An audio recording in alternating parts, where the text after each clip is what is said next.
E uma coisa eu já sentencio aqui. O Bolsonaro anistiado antes de 2026, nem Lula segura o poder da extrema-direita. Nem Lula. Porque a gente tem um papo assim, né? Não, o candidato de 2026 tem que ser o Lula, porque só o Lula... Porque a gente encampou no presidente Lula uma musculatura de enfrentamento como se fosse muito superior aos riscos da extrema-direita. E esquecemos que nós passamos no detalhe. Foi naquele gol já nos acréscimos que a gente consegue superar a extrema-direita com todas as artimanhas. Aí nós vamos dizer, foi assim, mas bloquearam a estrada, foi assim, mas articularam fake news. Isso não vai parar, isso vai só se potencializar. A anistia do Bolsonaro é mais do que um cheque em branco para ele. É entregar o país, não é por um próximo governo, é por uma próxima dinastia da extrema-direita. Essa é uma sentença talvez bastante caótica que eu estou fazendo, de previsão distópica de futuro, mas é um mártir que a gente cria.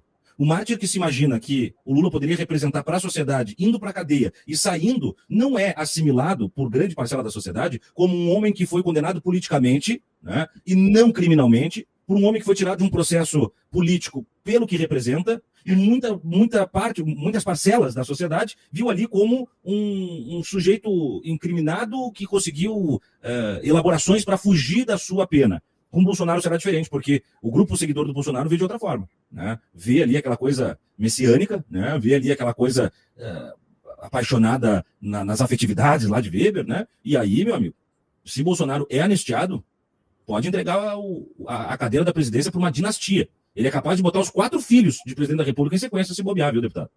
Eu concordo plenamente com você, Thiago. E a minha preocupação é essa. Nós temos que entender que a prisão do Bolsonaro é uma luta política. Que a gente não pode apenas terceirizar para o Supremo Tribunal Federal. Perfeito. É claro, o Supremo Tribunal Federal, Alexandre de Moraes, cumpriram um papel muito importante de ter dado uma resposta contundente, tanto em 2022 quanto no 8 de janeiro de 2023. Agora, da mesma maneira como o bolsonarismo entende que essa é uma disputa muito mais política do que jurídica, e por isso o Bolsonaro pessoalmente vai ao Senado, por isso que o PL condiciona o seu apoio nas eleições que vão ter agora para presidente da Câmara e do Senado ao projeto da anistia, nós, da esquerda e do campo democrático, temos que entender que também cabe a nós fazer uma pressão inversa. O governo federal também não pode titubear. Um governo que sofreu uma tentativa de golpe não pode titubear na cobrança às demais instituições. E daí eu sei, assim como você sabe, Thiago, toda a situação muito complexa que o governo federal vive, em que tem que se equilibrar num equilíbrio muito difícil ali entre as instituições, numa correlação em que a extrema-direita é um grupo político forte ainda e você tem um legislativo dominado pelo Centrão, que é muito mais pragmático do que ideológico, que certamente o Centrão não tem nenhum compromisso democrático. Não quer saber se o Bolsonaro vai ser eleito ou não vai ser eleito, vai ser elegível ou não, vai ser condenado ou não. O interesse do Centrão é outro. São os negócios e os grupos políticos com os quais eles têm mais chance de se apropriar do patrimônio público para seus interesses particulares. Mas é importante que a gente tenha essa noção.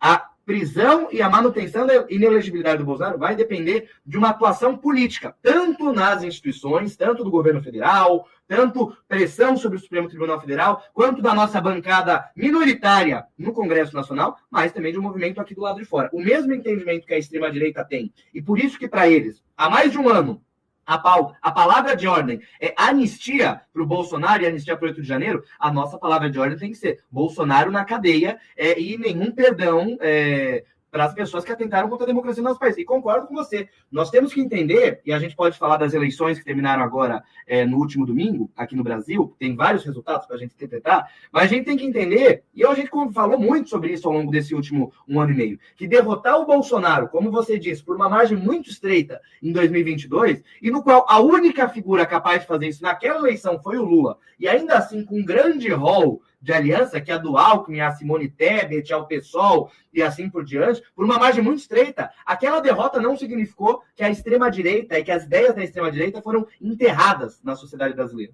Pelo contrário, a extrema-direita sai dessa eleição não como a principal vencedora, mas sai acumulando uma força importante. Não é? Sai maior do que eles saíram 4 anos atrás na eleição em que o Bolsonaro era presidente, por exemplo. A coisa mais pitoresca é você ver o sujeito que foi eleito prefeito de Cuiabá, que é uma das figuras mais repugnantes da extrema-direita brasileira e conseguiu ser eleito prefeito de uma capital importante. E mesmo nas cidades onde a gente tem que comemorar que, não sem esforço, a gente conseguiu derrotar a extrema-direita, mas candidatos treslocados, que alguns anos atrás não iam ser nem levados como alívio cômico da eleição, todos tiveram mais de 40% dos votos, onde foram derrotados. O Menino, em Fortaleza, que também foram 10 mil votos que separaram a barbárie da civilização, em Fortaleza. Mesmo.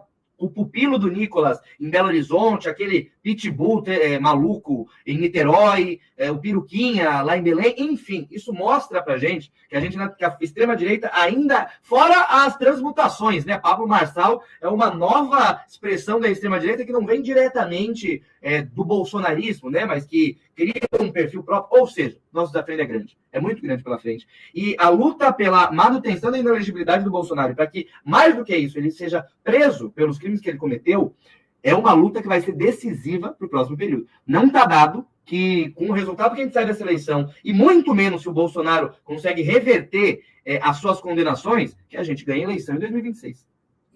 Eu assino e fico cada vez mais preocupado justamente com esse cenário todo que vai se montando, porque eu acho que a coisa só vai ganhando mais desdobramento, ela não vai recuando, né? E eu não estou nem falando da ocupação de espaço público, dos cargos públicos, isso é notório, em que pese a gente ter visto um recuo da figura do Bolsonaro como ente, né? A entidade Bolsonaro recuou, o bolsonarismo se expandiu, isso talvez seja até mais perigoso, né? Ele se ramifica, cria um hub de perfis que vai desde um Marçal, como você diz, até e aí pegando o Nanicos agora, mas até um Paulo Cogos, vai até um cara vestido de Milei lá em Santa Catarina, e a coisa se estende.